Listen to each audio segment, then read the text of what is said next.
Tonight, the embarrassing truth about a Palestinian activist promoted by our foreign minister, and a media scandal how Western media used journalists close to Hamas to report on the war. Also tonight, yet more signs that the government's clean energy revolution is a total disaster. This is going to end in a world of pain. And another global warming catastrophe. Did you know? It's fat horses and cows. But first, really enough. Anthony Albanese has just flown off again on his 20th trip in just 18 months instead of staying home to deal with disasters that have left Australians less safe. This government suddenly seems to be falling to bits. The Prime Minister is off to APEC this time, a week after he was in the Pacific, promising to save 282 Tuvaluan climate refugees each year. Climate refugees whose islands are actually growing. But the refugees you should really worry about are the ones he's just freed from immigration detention, along with other criminals, 83 now in all. It's extraordinary to have a jailbreak this big and one that's actually court-sanctioned, believe it or not. Let out are dangerous criminals, including at least one child rapist, 2 murderers, 1 assassin, several sex offenders, including a man who repeatedly assaulted elderly women in their homes. Now, it's true the High Court is mostly to blame. After all, the government could not indefinitely hold non-citizen criminals who couldn't be returned to their countries or faced execution there. But how sleepy was Albanese? His government released a dozen of these criminals as unlawful non-citizens and only gave them a temporary visa days later. I mean, seriously? Immigration Minister Andrew Giles, he wouldn't deny it today, instead of repeating his misleading answer the past couple of days. Oh no, they have the proper visas now. The ABC has just reported that following the High Court decision, the government released some of the 80 hardened criminals, which include murderers, rapists and child sex offenders, into the community without a visa. Is this true? And I say again, complying with the orders of the High Court is not optional. It is incumbent on this government and on any government. All those who have been required by the decision of the court to be released have been placed on appropriate visas with appropriate conditions. Well, now. But there are actually 2 deceptions in that answer. The other one, appropriate conditions. Well, we read that a bunch of these crooks were dumped in a motel in Perth and cruised the city in cars for a couple of days without police apparently checking. What conditions were there? I mean, seriously. And so you've got to ask why the government didn't actually prepare better for this day, for this decision. Get emergency legislation in place to get around what the High Court has just decided. And I've got to say there's more incompetence here, more mixed messages too. The Home Affairs Minister this morning, whose area this is all in, said, oh, no, we couldn't get the legislation ready. The idea that it is open to the Australian government to simply legislate away a High Court decision is not how our Constitution works. Yet this afternoon, Foreign Minister Penny Wong said in the Senate, well, actually, they could do exactly that. They're looking at passing that emergency legislation almost immediately. But if it can be done on, say, this Friday, why wasn't it done last Friday, before the criminals were let out? Only we can't ask the Prime Minister that anymore. He's out of here. The worst is that this isn't the only security shambles he's leaving in his wake. For instance, our newly appointed National Cybersecurity Coordinator, Air Marshal Darren Goldie, he was ordered back to the Defence Force today to deal with what we're told is a workplace matter related to his time in defence. And that's just days after a cyber attack that disrupted our ports. So he's off. Meanwhile, the highly capable Secretary of the Home Affairs Department, Michael Pezzullo, he's on his 2nd month now of suspension by Labor for having given political advice to a then Liberal power broker. Now, my tip is this, this disaster with the 83 foreign criminals now released, some with... that would not have happened if Pezzullo hadn't been forced by this government to stand aside. Because everyone knows Pezzullo was red hot in keeping out illegals and criminals. He leaves, this happens. And then there's another reason Albanese flying off again is the wrong move, or at least a shocking look. There's also the fear felt now by so many Jewish Australians, with mobs, people in the street using the excuse of the war in Gaza to persecute Jews right here. It's shameful and it's horrific. I mean, the latest was a story I broke here last night. The supplier of jumping castles in Sydney refused to even rent any of them to a Jewish school, jeering she wouldn't accept their blood money. How sick is that? Punishing Jewish students. It's anti-Semitism, clear cut, like I said last night.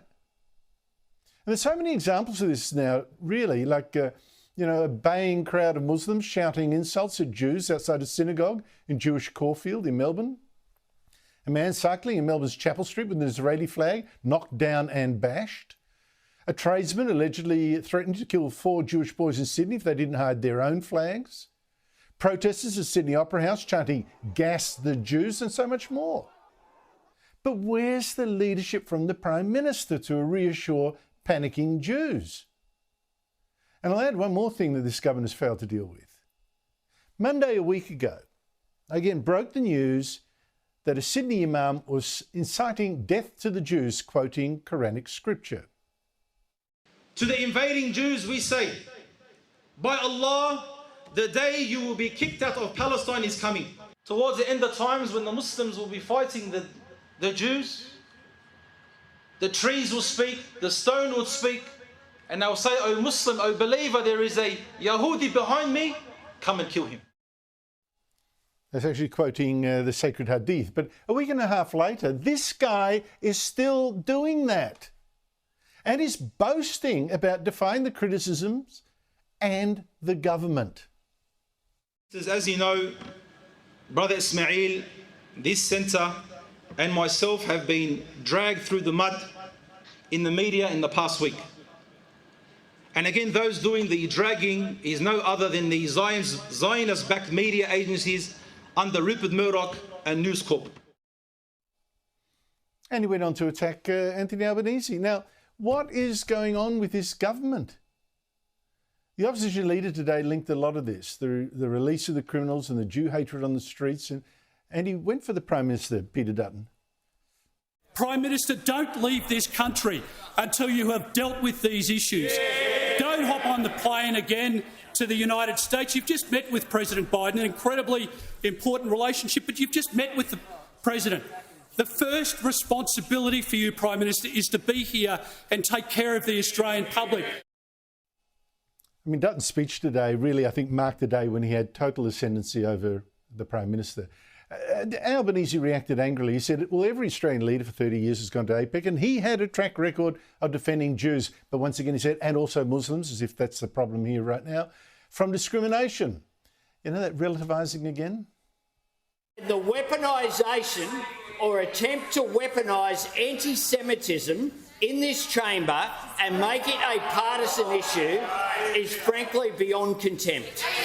Frankly beyond contempt. The truth hurts, you see. Now, look, if Albanese must travel, I think he should not be going to San Francisco. He should be going to Caulfield and to Bondi Beach and show some damn leadership now.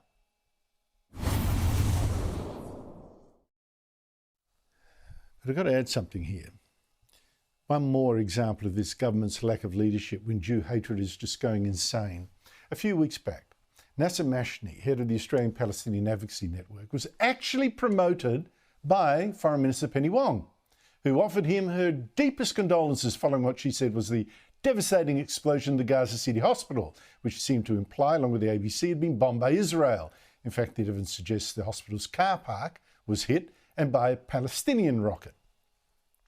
Now, Mashni has been everywhere lately, preaching on this war, and on Monday was on the ABC's Q&A, where yet again he painted Israeli Jews as the evil persecutors of Palestinians, like his poor old dad. Now, Mashni mentioned his father as he dodged what should have been an easy question about the 239 Jewish hostages Hamas has taken, many of them children, taken when it started this war more than a month ago.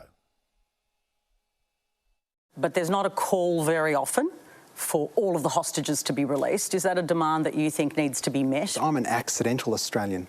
My father was ethnically cleansed by Jewish terror gangs in the late 40s. Israel wasn't in... Israel hadn't even begun to exist yet. 1948, he was ethnically cleansed before So you're that. talking about... Wow, ethnic cleansing. But is that actually the full story?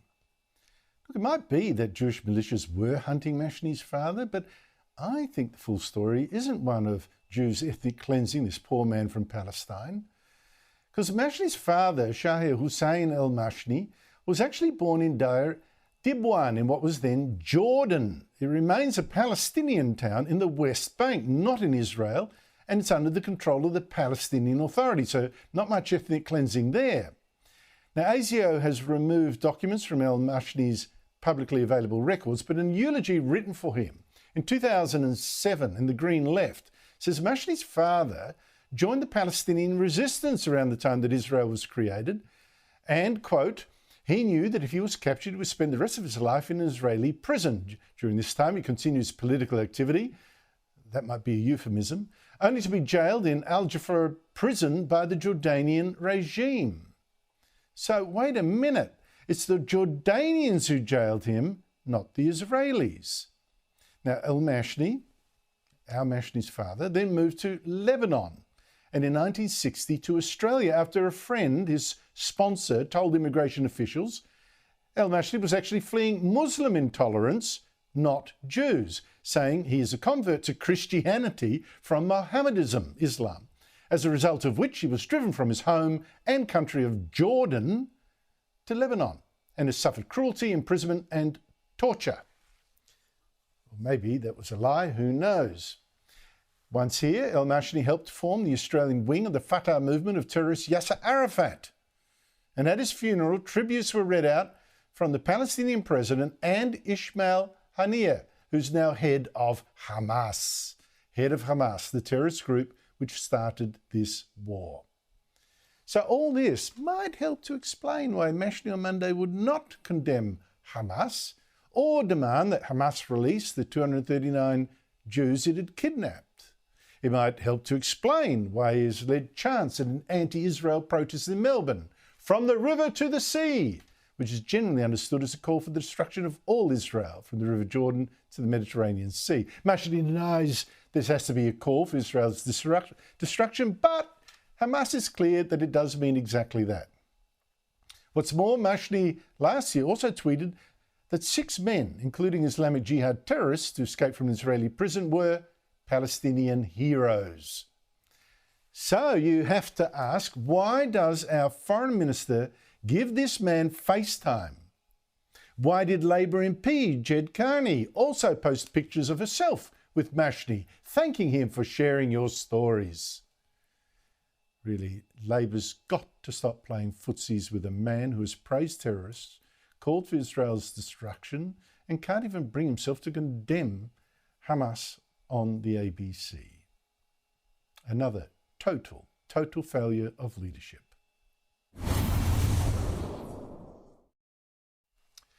New evidence that we are really being treated like mugs in this global warming game. I mean, here we are slashing our own emissions at huge expense, even though the government's own solicitors just told the court we're too small to actually change the climate. But we're spending billions to stop, say, using coal for electricity. But meanwhile, the world's biggest emitter, China, is approving the equivalent of 2 new coal-fired power stations a week. Now, you knew that, I'm sure. But what is new is that India, the world's 3rd biggest emitter, has just announced it is going to increase its own coal production by 40% in just 4 years and 60% in 7, because it wants more electricity. Joining me is National Senator Matt Canavan, the former Resources Minister. Matt, great to see you again. India opening coal mines when we're making it harder to open any of ourselves. What does this mean for us? Well, it means we are being played for mugs, as you have said, Andrew. What it means is that we'll be poorer than we need to be in the future because we won't take advantage of the opportunities to supply and make money and create jobs from our exports. It was revealed the other day that more than half, just over half of Australia's company tax revenues now come from the resources sector. And that's because we've had a legacy of massive investment in resources, especially over the past 10 to 15 years. And And we're now living off that legacy because the mines that were built 10 or 15 years ago are still producing. They'll come to their end of their life over the next decade or so. And while ever we're hamstrung by this ludicrous net zero agenda, will eventually kill the golden goose that is laying those eggs, and we'll be all poorer for it. And India can see that we're not committed to, this government in particular is not committed to developing our resources industry. And that's why after the Adani debacle, they're increasing their own coal production rather than come to other countries like ourselves. To put their increase in context, they're going to increase their coal production just in the next 4 years at a level that is our entire coal industry over the next 4 years. It will be our entire coal industry. And meanwhile, we sit back here and think that we can change the temperature of the globe, or act like it at least, while we let other countries get away with blue murder. Well, you make a good point about Japan has been warning us that we're not a reliable supplier anymore as well. So I think this is really going to hurt us in the future. Again, we're also punishing investors in gas exploration development. Federal court has even blocked 2 huge offshore gas projects, the Santos one in the Northern Territory, Woodside one in WA, because a couple of traditional owners say, well, this goes against our traditions, even though they're way at sea and can't be seen. But the US, meanwhile, expects now to double its own gas exports in just 4 years. Again, Matt, what does this mean for us? Well, the same story here, Andrew. The rest of the world is desperate for gas, especially after the Ukraine war. And countries in Europe, China, they're increasingly going to the US or to the Middle East. Qatar is doing the same thing as the US, massively expanding our LNG capacity. We did become, under the coalition government, we became the world's largest LNG exporter, but we're going to lose that mantle to the US the next few years. And we've got nothing, again, to grow and replace and take advantage of this increased demand for fossil fuels. That's what's happening around the world. Increased demand for fossil fuels. Believe what people do, not what they say in this area is always the most important thing. The government here is both committing sins of commission and omission. You mentioned there before these court cases they're holding up to gas projects. They're omitting to do anything here. They're sitting back and saying it's got nothing to do with us. They could progress legislation here to fix this, but they're not. And they're also committing acts of commission, because you might recall a year ago the government imposed these massively draconian restrictions on the gas industry. The government can now dictate the price and even the volume of production of gas projects thanks to these laws. They did so saying they're going to bring down energy prices for Australians. I wonder what your viewers think about that. Has that happened over the past year? But what definitely has happened from their regulations is it's meant no one wants to invest in Australia. Why would you invest? Why would you spend billions of dollars in an industry where the government can come along afterwards and tell you how much you can charge and even how much you're allowed to produce? It's even worse than you say. Don't forget they restored funding to the Environmental Defenders Office, which is actually, prosecuting these cases against those gas projects on taxpayer money. It's incredible. Matt, I've run out of time, but I just want to quickly ask you, because I always try on this show to be fair and balanced. So I've got to actually raise with you the latest terrible damage being done by global warming. Matt, it is making horses fat, because wetter and warmer means more grass in their paddocks. Now this, of course, is a catastrophe, Matt. Well, maybe it's part of the Greens' plan to win the Melbourne Cup. They won't be able to finish anymore because they'll all be affected by climate change. So they'll at least get that win for themselves. Notice how the people reported. That's actually supposedly good news, if you ask me. More fodder for food for animals. But there you go. It's another global warming disaster. Matt Canavan, thank you so much for your time. Now, to a media scandal. Now, you might have been wondering, why it is that Israeli soldiers are mysteriously now finding things in Gaza that almost no reporters there ever mention. Are they making things up? Things like, Hamas is actually using hospitals as military bases, which America has just confirmed. Like Hamas using a room at one school to make rockets for its terrorists. Like Hamas putting rocket launchers even in scout halls. Now, the reason maybe that journalists were so blind to all this happening right under their noses is that Hamas actually does run Gaza like a police state. And journalists there know better than to tell the truth. People are shot for that. In fact, check what happens when a reporter from Al Jazeera, which is owned by Qatar, which backs Hamas, interviewed a wounded Palestinian man who then complained on camera, "Why is Hamas hiding among us at the hospital? Why don't they just go to hell and hide there. The reporter cut him off, and boy, he looked scared. كيف يتخبى بين الناس؟ ليش يتخبى بين الناس؟ يروح في جهنم يتخبى. يعني هذه شهادات من المواطنين بسبب يعني هذا But the real scandal now exposed is that Western media organisations like CNN, AP and Reuters, they have been using freelance reporters in Gaza who actually accompanied the Hamas terrorists who on October 7 attacked Israel and slaughtered 1,200 Jews. And they included this journalist photographed being kissed by the Hamas leader in Gaza. And this is a journalist who was then filmed with a grenade in his hand getting a lift into Israel for that Hamas attack. And here's the grenade in his hand. And here he is during that attack in front of Israeli tanks captured by the terrorists. Joining me from New York is filmmaker and commentator Ami Horowitz. Ami Horowitz, great to see you again. Look, none of the freelance journalists who went on this attack with Hamas warned Israelis they were in danger. What's been the reaction from the news agencies who actually use these people and their reports and pictures? You know, it's incredible. One particular, the one that CNN used, I mean, their announcement on this guy they used who was throwing grenades, he participated in this attack. He wasn't just a journalist covering it. He was involved in it. He was a stringer for CNN. And CNN's comment was, well, we don't have any proof that any of his any of the stories he provided us were biased. That was their response. But yeah, we decided to cut ties with him. I mean, it's truly incredible.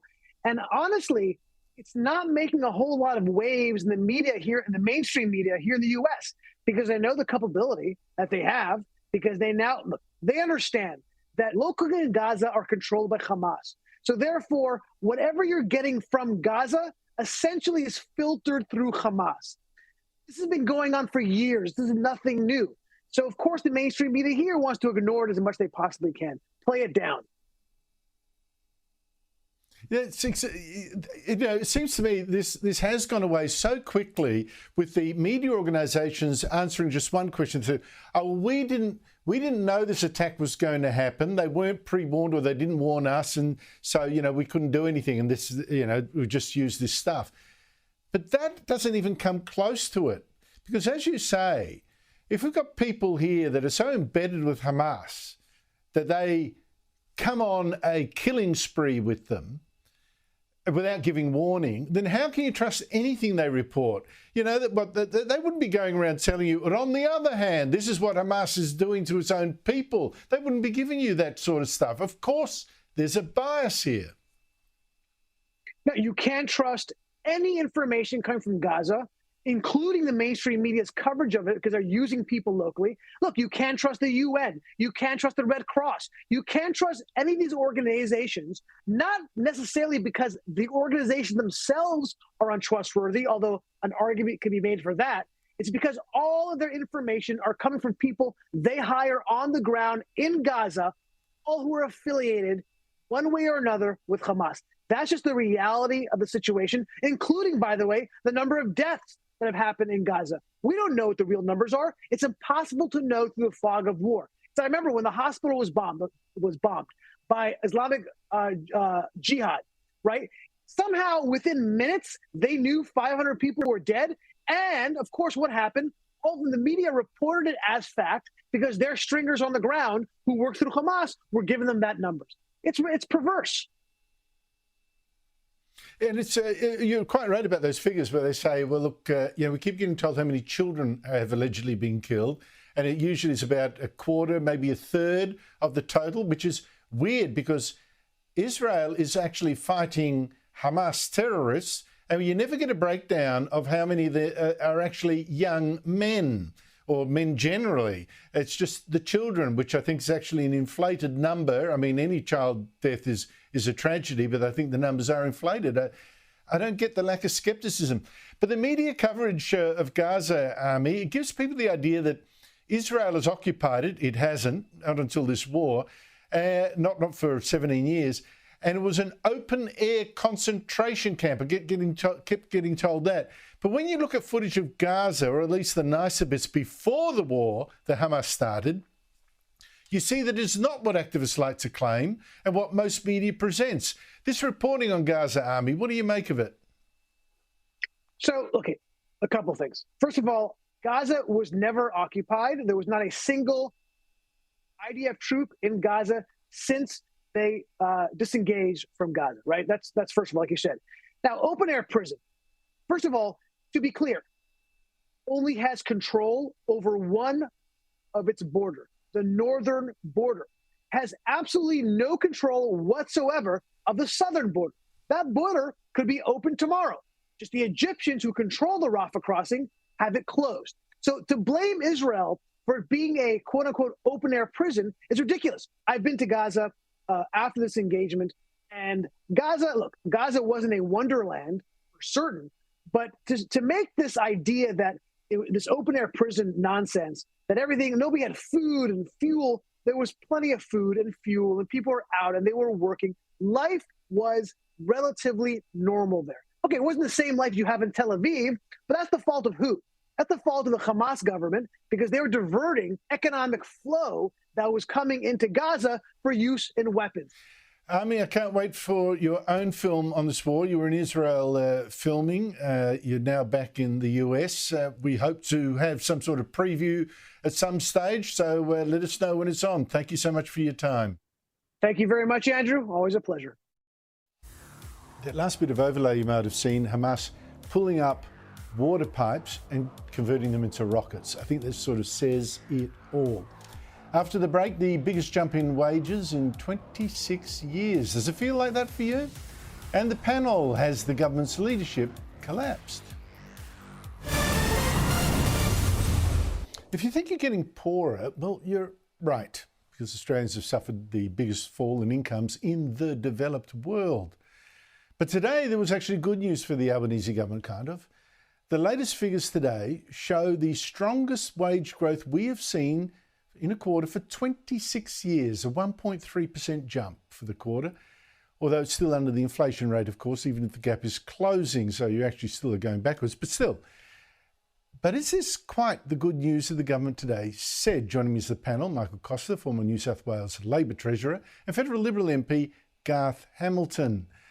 Michael, the wages figures today, good news? Well, good news for those that received it, but I don't think it's good news for people that hold a mortgage because I think it's going to put enormous pressure on the RBA in the coming months to look at their forecasts. I mean, they were forecasting a lower number in terms of wages growth. Certainly, they didn't expect it so soon. And I think that will feed into their decision making. So you could see another interest rate increase. I thought there was going to be one anyhow because the economy is not slowing down. But the real issue here for me is what the federal government is doing. They really need to get on top of this immigration. I think this is the factor that's driving all of the problems that we're seeing. I think Albanese has really got to call a summit on this and, look at what is an appropriate level of immigration given all the supply constraints, particularly in the housing market. I mean, their targets at the moment are a joke. They're not going to do anything to put downward pressure on rents, which feed into the CPI. So just to summarise, I think that this is good news if you got it, but for most people, I think it's going to lead to an interest rate increase. It'll certainly put pressure on the RBA to do something about it in the future. But Garth Hamilton, I can't agree more with Michael about immigration, right? We're putting on something getting close to a Canberra and a half a year now. It's absolutely insane. Something like 540,000 people in 1 year. Yet both sides of politics don't seem keen on cutting that back to something far more reasonable, say matching the number of houses we're building, which is much, much less than that. Why would that be? Why won't governments get off this mainline of, this new heroin of immigration? Well, I'm very clear to state my position, Andrew. I think we do need to reduce our numbers. I think that's an obvious statement. I think most Australians would see that. We've 500,000 people coming in the 12 months leading up to September. And the only reason they're doing that, you ask why they're doing that, that's to stave off a recession, a technical recession. We've got a per capita recession. Things are going backwards. And the real question for people is, are you better off now? And we know we're not. This immigration flow that we're seeing in is purely keeping the government out of having to deal with a technical recession. But Australians are hurting. This isn't solving the problem. It's only making things worse. The only thing I'd add to it, we've got this massive immigration. We've also got falling productivity at the same time. The impact on our national outputs are terrible. Things aren't looking any better. Well, I'm looking forward to the Liberal policy on cutting in immigration coming up to the next election. I must I'll speak for myself, Andrew. I'm always happy to advance that. No, I appreciate that, Garth. I've appreciated it in the past. You do push out that boat, and I'm glad of it. Michael, there was an angry debate in Parliament today, as I showed at the top of the show. Opposition leader Peter Dutton saying the Prime Minister should not be flying today to the APEC conference. He should be dealing instead with the debate here over releasing 83 foreign criminals for indefinite detention. Plus, of course, the fear that Jews have of pro-Palestinian mobs. Well, the Prime Minister says, the opposition is lower than low for linking those two issues. Your response, is he right to fly to the US? Well, I didn't think he should have went to China, as I said at the time, Andrew. I think he's got some real problems at the moment. The government's in drift. It doesn't have clear policy positions on a range of issues. And I think this is a function of its defeat in the Voice referendum. In terms of APEC, it's neither here nor there for me. I mean, he's got the Treasurer going over there. It would probably be better politically if he did stay here and look like he was in control of the key issues affecting the community. I think the big issue, and I note this afternoon they've announced they're going to rush some legislation in to deal with those undesirable asylum seekers, that High Court decision, which is a good thing. And I think he should be here to lead that if he wants to, restore confidence. I think the real issue for me is this anti-Semitism. It's just out of control. My daughter used to work at Masada, the school that was banned from having a jumping castle. And I can tell you, I mean, the Jewish community is living in fear. And it's unacceptable in a modern liberal democracy to have this state of affairs. We need all of our leaders, including the Prime Minister, to get on top of this. There is no moral equivalence between Hamas and what the IDF is doing in Gaza. And they've got to make it absolutely clear. And Penny Wong's comments on the weekend were atrocious. Just another point about that school. Half the people that go to that school are not Jewish in any event, and so this is affecting the broader community, not just Jews. And the silent majority in this country is pretty clear. They support the right of Israel to defend itself. And the Prime Minister has got to be very firm about this and draw the distinctions. As for the Anti-Discrimination Act, they all need to be reviewed because it seems like under the New South Wales Act, there is no case of discrimination against that school. That's an absurdity. Anti-Semitism should be illegal, and it should be enforceably illegal. The whole thing is farcical. Look, it's shameful because this is what the world is seeing about us right now, right? Those pictures of Muslims shouting "gas the Jews" went around the world in front of our iconic opera house, and I wonder where the government is. I mean, it's just so sick. But just on the legislation, Garth, I struggle to understand why the government was saying right up to this morning, we couldn't predict what the High Court would have done. We couldn't get draft legislation to deal with these 83 people, criminals who were let out.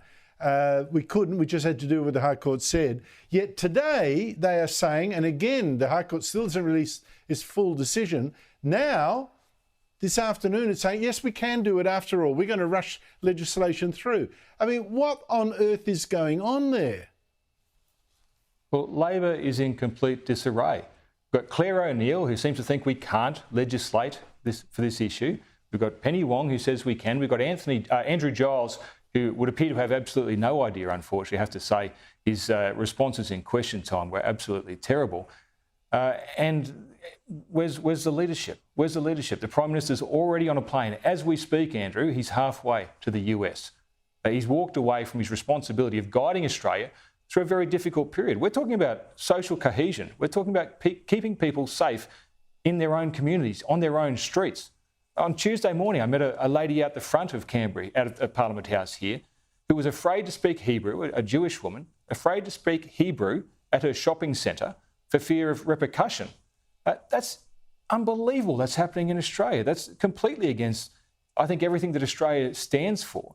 Right now, we should be having a Prime Minister take the lead across the board of all the issues that are affecting us. And look, the contrast could not have been greater today between the leadership of Peter Dutton, unafraid to stand up and call these things out, and the lack of leadership from Mr Albanese, running away when things get tough. I'm out of time, Michael, but I just want to ask you, because you're very good at hosing me down if I go too far.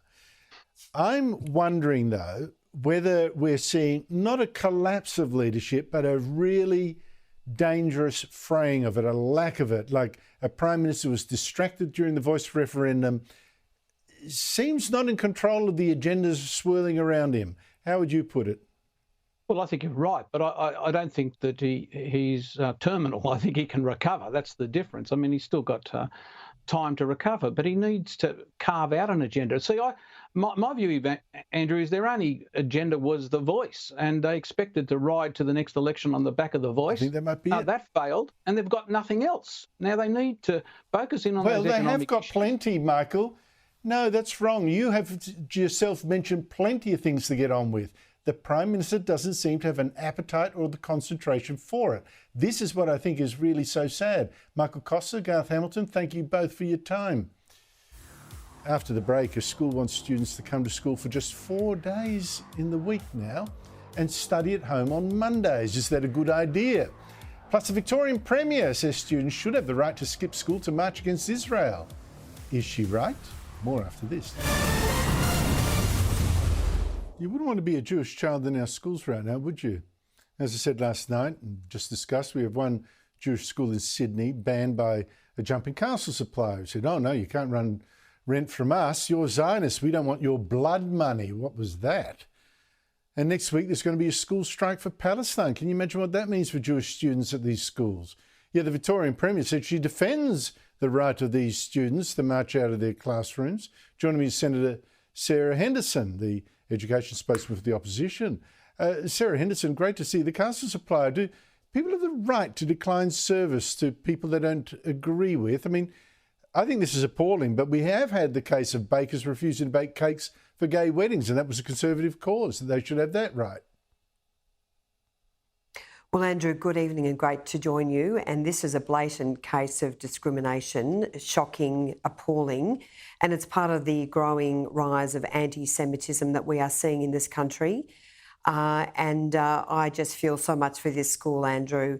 Masada College have had the police there today. They're getting a lot of support, but just appalling conduct by this business. And Jewish students are enduring enough as it is. Their safety is at risk. Some kids are too scared to go to school in their uniforms. Jewish students on campus at universities are feeling frightened and under threat. And for a business to do this to a school is absolutely shocking. I think it's disgusting, disgraceful. I hope she goes broke, the bigot. But my point is, should the law have a role here? Well, the law does have a role. This is a blatant case of discrimination on the basis of race and religion. So this business is completely out of line, and I do hope there are consequences, serious consequences for this business. Just imagine if this spread. I mean, businesses already are being targeted because of their connections with Jewish companies and Jewish people. But for this school to be targeted in this way is absolutely appalling. I agree with you. I do hope this business goes broke. It does not deserve to be in business. And it's so hard now for Jewish students. I mean, you hear of quite a few Jewish students being told you don't wear any visible sign of your religion outside the school gates. And it's just ghastly. Patrols have been stepped up. Police protection has been stepped up. You know, and there's the Prime Minister saying, oh, I'm really concerned about Islamophobia too. Well, hello, let's just deal with what's in front of us. Anti-Jewish Prime Minister. The school strike for Palestine now. The Victorian Premier says the children have that right to skip class and go and march for Palestine, even though I guess dare say that half of them couldn't find Gaza on a map. Your view? Well, Andrew, I think the Victorian Premier, Jacinta Allan, is being totally reckless and irresponsible in supporting students attending this terrible protest. She is putting them at risk of being harmed. She cannot guarantee there won't be violence at this protest, and she has a duty of care, as do every school in Victoria, every school principal. Absolutely appalling behaviour by Jacinta Allan. She's just as extreme left-wing as the former Premier Daniel Andrews. She should hang her head in shame and reverse her position. And the Albanese government, I've called on the Education Minister and the Albanese government to give assurances that students will stay at school, will not attend this protest. So I do expect that the Prime Minister and the Education Minister, Jason Clare, will step up to ensure the safety and security of students in Melbourne next week. Don't expect that from the Prime Minister's in mid-air. Here's an odd one though, Sarah. A Catholic school in the New South Wales Southern Highlands says it wants to cut in-school teaching to just 4 days a week and have students learn at home on Mondays with no formal teaching. This is just for the older students. The principal says this will set students up for success in the modern world. Might also cut the school's teaching bill, which might not be incidental. Good idea? This is a very bad idea. Students have had enough enduring remote learning during COVID. It caused enormous damage, Andrew. I'm worried that the school has taken this measure because of teacher shortages.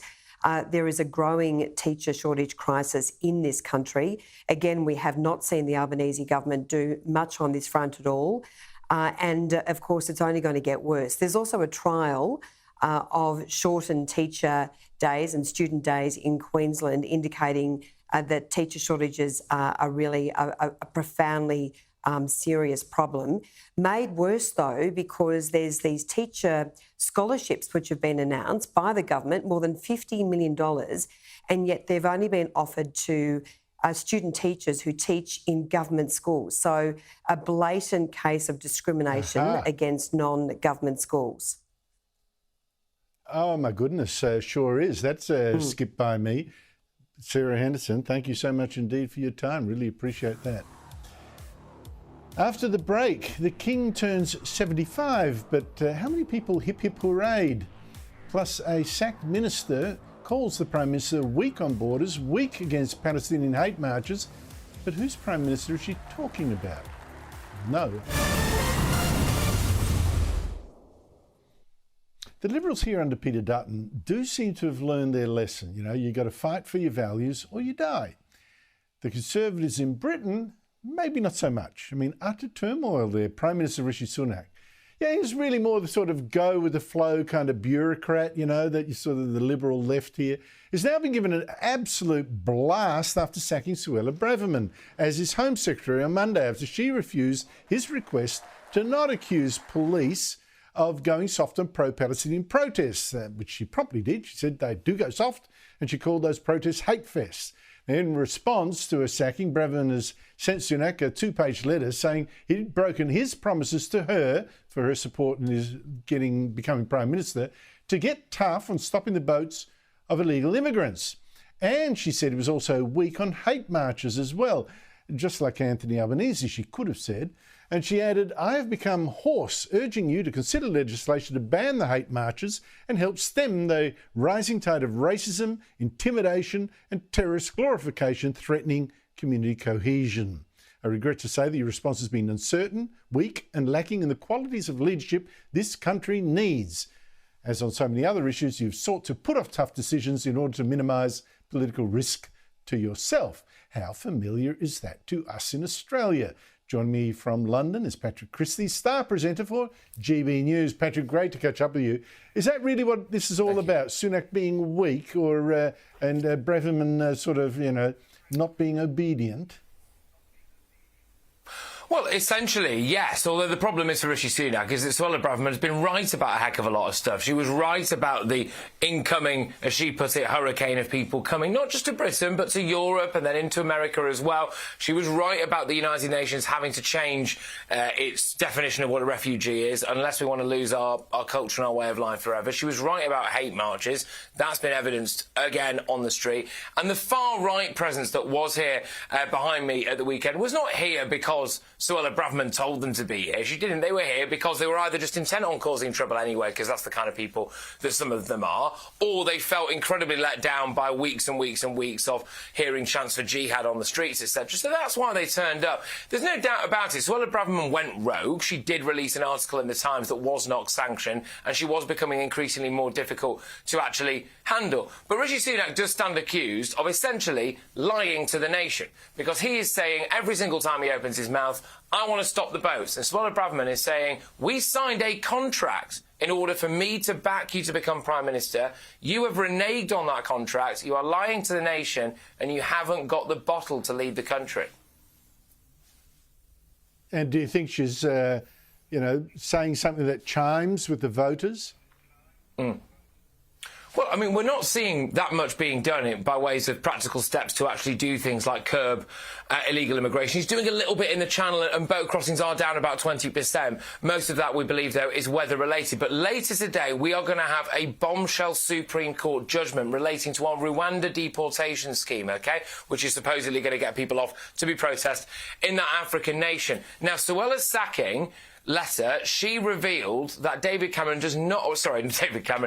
Sunak does not want to leave the ECHR, the European Convention of Human Rights, the European Court of Human Rights. Now, if they lose that hearing today, which they may well do, the only way to really get those Rwanda flights off the ground is to swerve that foreign court. Who has Rishi Sunak replaced Suella Braverman with? Well, James Cleverly, the new Home Secretary, who doesn't want to leave the foreign court. So it looks as though Suella is right when she says Rishi Sunak's heart isn't really in it.